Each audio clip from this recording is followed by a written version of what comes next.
Welcome to Year 11 Information Evening. I'm going to take you through some useful techniques to practice towards your son or daughter's forthcoming exams. Pre-public exams will take place in November and they need to be ready. The more assessments that are practiced, the easier it will be later in the year. The main emphasis is on learning key terms and formulas and knowing the structure. The business exam comprises two exams. Paper 1, Investigating Small Business, which was covered throughout Year 10, and Paper 2, Building a Business, which is covered in Year 11. Both papers will be assessed in the November exam. They will do two papers, both for 1 hour and 30 minutes. The week beginning November the 9th, they will sit both papers. Both papers are weighted 50%, which means in the real exam series, they're just as important as one another. Students must focus on learning the key terms from Year 10 and formulas are also from Year 11 theory.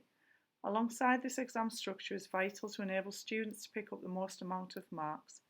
In sections B and C of both papers, students will need to add context to their answers. This includes for 1 or 2 mark questions. The first exam paper will test students' knowledge and understanding of the Investigating Small Business unit. The paper will ask questions from across Year 10 theory. Therefore, students must ensure they revise content from all 5 sections. Section 1 covers enterprise and entrepreneurship. Section 2 covers spotting a business opportunity. Section 3 is based on putting a business idea into practice. Topic 4 covers making the business effective. And finally, 1.5 reviews understanding external influences on business. Section A of the paper awards 35 marks and is very generic, which means the students can give their own examples to provide understanding. They must explain the theory very well. They must remember for 3 markers to use PED. P answers the question, E gives an explanation and an example, and D states what it leads to. Section B and C are worth 30 marks and 25 respectively. Both sections look for context. This means putting case study information and wording into the answers. For example, if the business was a gym, then they could answer the question mentioning words such as weights or fitness or exercise. There'll be lots of calculation questions, so a calculator is important.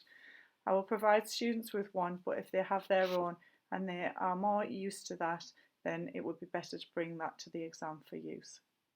Paper 2 covers 5 sections that are studied during Year 11.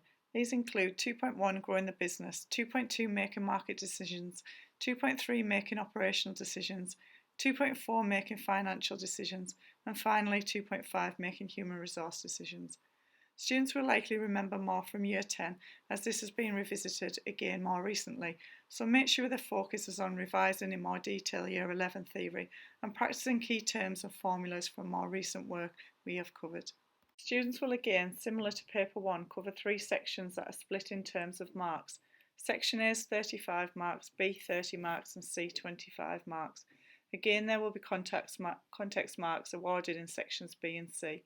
The paper will also consist of calculation questions, multiple choice questions, short answer and extended writing answers. Active Teach is our online resource and is accessible to students in school or from their home laptop or computer. To log in, please follow the information in the PowerPoint. If you or your child Googles Active Teach, the Pearson link should be clicked.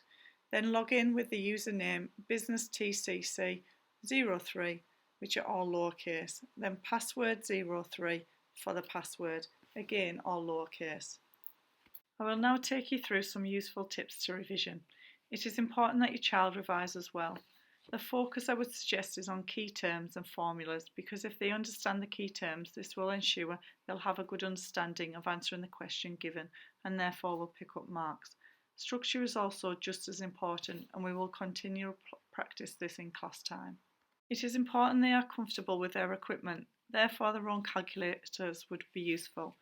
On the other hand, if they do not have their own calculators, there will be calculators provided. A ruler, pencil, pen and highlighters are vital. Highlighters will allow them to make evidence from the case study stand out in the exam. That will make it easier to put case studies information in their answers and be awarded higher marks for doing so. Structure, as previously mentioned, is very important. Each mark is structured in a different way. Students have practiced this in class time as well as for homework.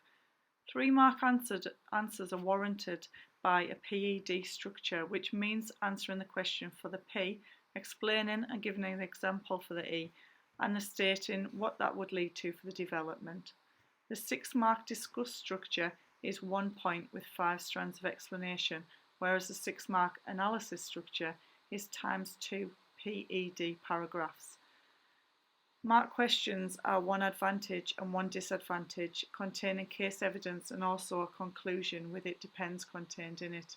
And 12-mark questions should be structured similar to the 9-mark answers, but with much more detailing and case study evidence throughout. A useful technique is to use flashcards. These can be used by adding the term on one side and the definition on the other.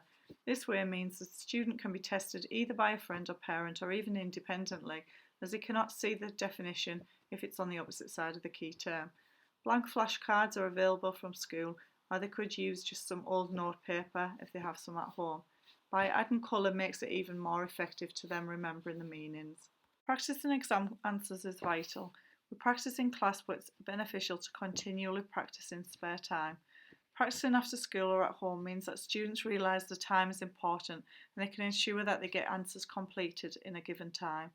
This is usually linked to the mark awarded. For example, a 9-mark question should be answered in 9 minutes. Students add a conclusion in a 9 or 12-mark answer. They must assess their answer and justify which is the most important outcome, but then also add "and it depends" in the answer. For example, if the question asks which shoes are most important to wear for walking, either trainers or wellies, the conclusion could state "it depends on the weather." And finally, it's important to continually be tested. Parents, carers, friends can all help to support exam preparation. By being tested, the student can realise what they keep forgetting or what they need to work on to more embed the knowledge. They have a tracker with all the theory that has been covered in class, and they can use that to identify which topics they find more difficult in order to focus further on. The assessments are important both for staff to understand where students are at and what areas are necessary to be revisited in further detail, but also for students to understand the stage of progress. Therefore, it's important that we are supported to ensure they engage in this process.